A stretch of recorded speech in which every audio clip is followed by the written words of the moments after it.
Welcome to session 1 of the topic Business Acumen, Evolve and Improve Constantly. Last week, we went through the introduction session on Business Acumen program. The objective of this program is to create a workforce that generates business opportunities constantly. This is being brought to you by METL Global Perspectives, www.metl.in. Organization, a going concern. Organizations are built around the going concern concept, which means that they will be there for a very long time. An employee has a definite, defined tenure with an organization, as given by the mandatory or chosen retirement age, or whenever they decide to move away. As time evolves, countries and citizens evolve, and this necessitates that the organization stays relevant to the times. Else, it will find its existence difficult over the years. The broad direction for the evolution is faster, better, cheaper, healthier, which also means that all the businesses have to move in the direction of faster, better, cheaper, and healthier. So assess your organization over the years, the kind of products, the kind of services that it brings to the customers. Is it moving in this direction? The end output, I'm not talking of the internal work processes here. Whatever be the end output, is this moving in this direction for the customer? If it is not, then you are somewhere lagging behind and there is things to be done in that space. External influencers. An organization is not isolated from the environment it functions in. It is subject to domestic, global, and consumer driven forces. As the nation defines the policies, it broadly defines the limits which organizations within the country, as well as others that want to trade with the country, have to comply with.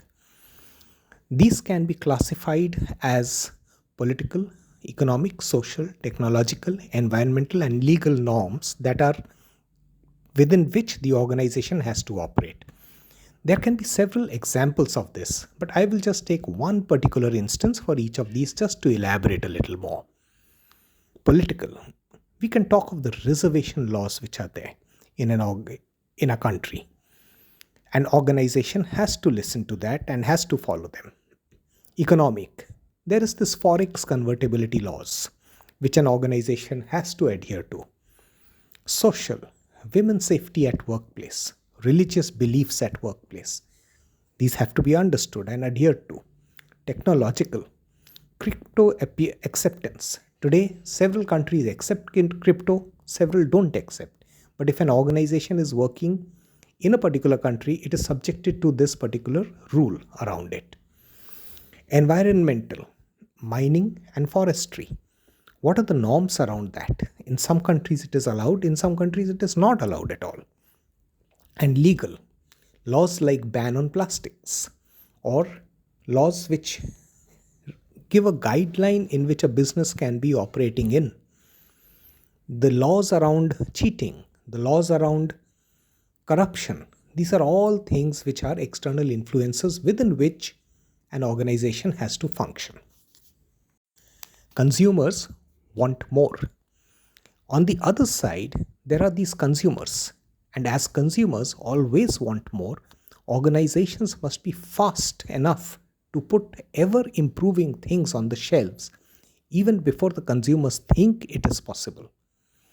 This is applicable across all customers and non-customers. An instance here is the technology, because no one asked for a GPT or the LLM models, but when they came in, customers adopted that very wholeheartedly. So that is how it works. Customers always want more. When the technological platform shifts, an organization must be quick to adapt to the new platform or risk being left out. As the telecom industry goes into 5G, 6G, and maybe more after this, the organizations that do not ride the curve over time will be left behind. So it is a very different thing altogether. And so you have the country specific norms at one side, you have the consumer requirements at the other side, and in between, the organization has to operate. The why question. One of the companies which has successfully evolved over years is Nokia. From a pulp mill in 1865 to an electronics and a networks giant. Even such a successful company was bought by Microsoft in 2015 and then reinvented itself for the 5G world. Now stop there and think. Think of the management which was there in 1865, or maybe when the transition to electronics happened a little later. Think about that particular management.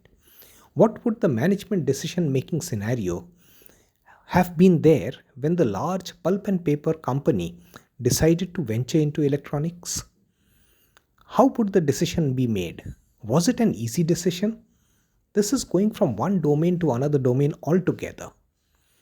Compare that to a similar situation when a large mobile and cellular technology company was getting purchased by a software giant, a software company, maybe due to the disruptive power unleashed by Android and the inability of that organization, of that large organization, to align with Android rather than try to do something of their own against it.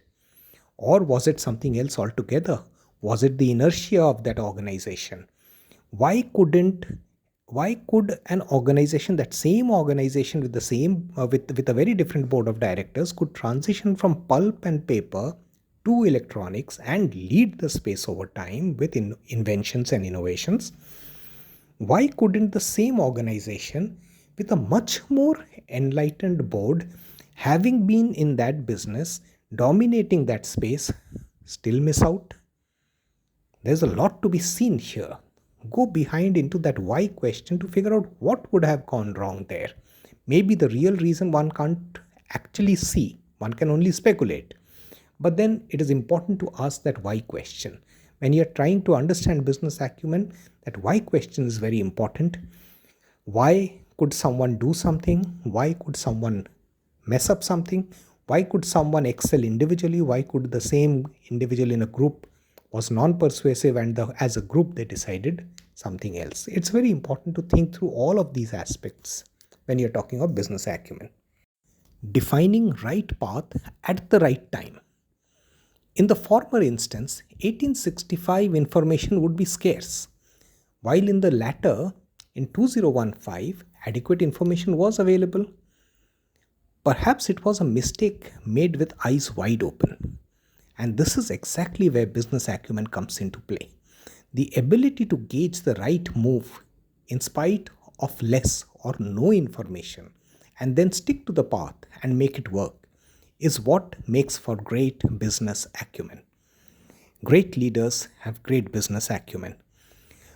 Great boards have great business acumen. They understand when is the right thing, what is the right thing to do. Collectively, they make the right decisions. Collectively, they make the right calls. There are lots of examples of business acumen that you'll come across again and again.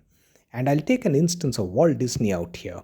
When no one believed in animation and it wasn't going to work, Walt Disney churned out the masterpiece of Snow White, Mickey Donald, and it went from an organization that was bankrupt to an organization that is that huge today that it dominates the whole space. The world of business happens in front of your eyes. Several instances can be studied to understand this better. Kodak, from a leading filmmaker to bankruptcy, outplayed by the digital era. And the digital era wasn't new, it was coming in front of them, it was unfurling in front of them. Why did this happen still? McDonnell Douglas was bought over by Boeing, outplayed by the jet engine technology. Paradeep Phosphates was bought over by Chambal Fertilizers, outplayed by management efficiency or inefficiency. Lenovo forcing Dell to go private, outplayed by better execution of the business model. Toyota making a space for itself amongst existing automobile players from Europe and US and rising to become number one.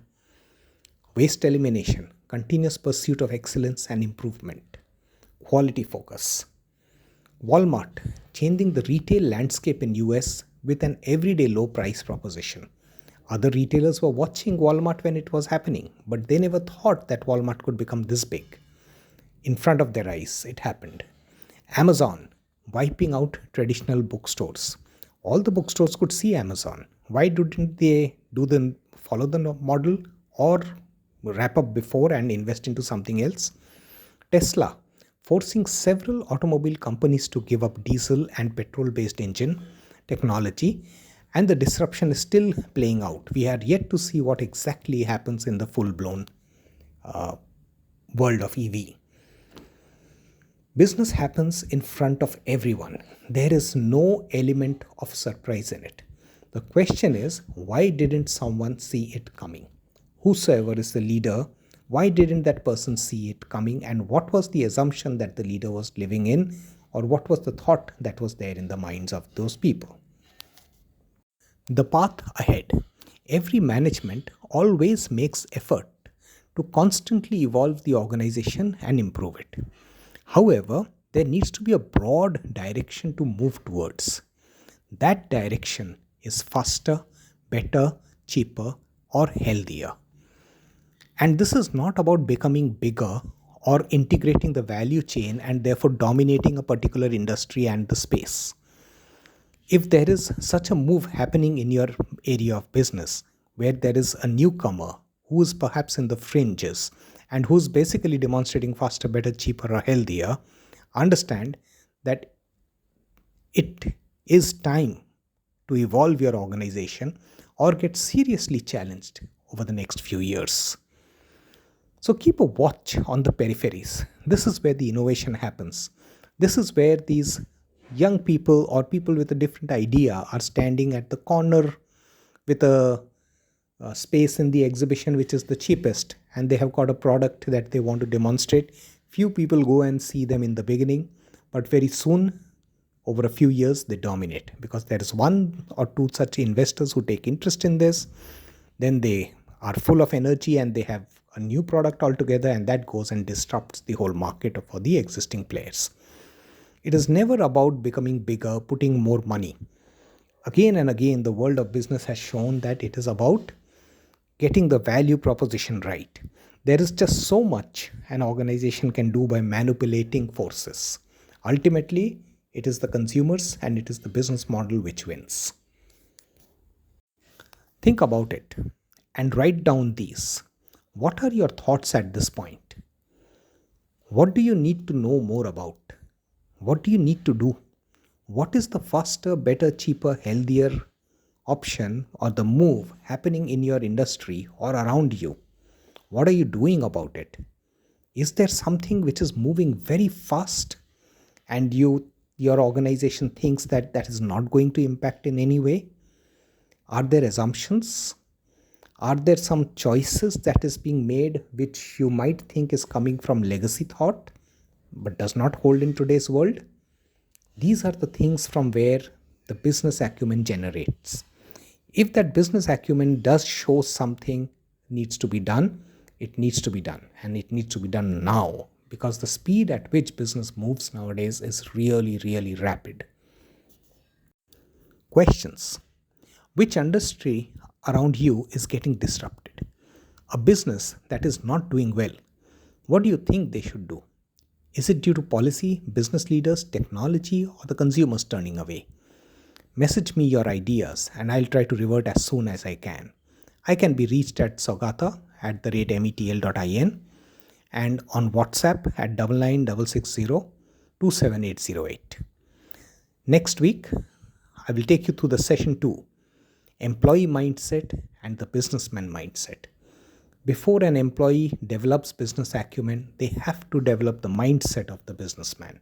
If they don't do that, they will not be able to develop the business acumen that is necessary for them. Enjoy this session and hope to see you next week again. Do subscribe to my channel so that whenever there is an update or a new video, you'll get to know of it.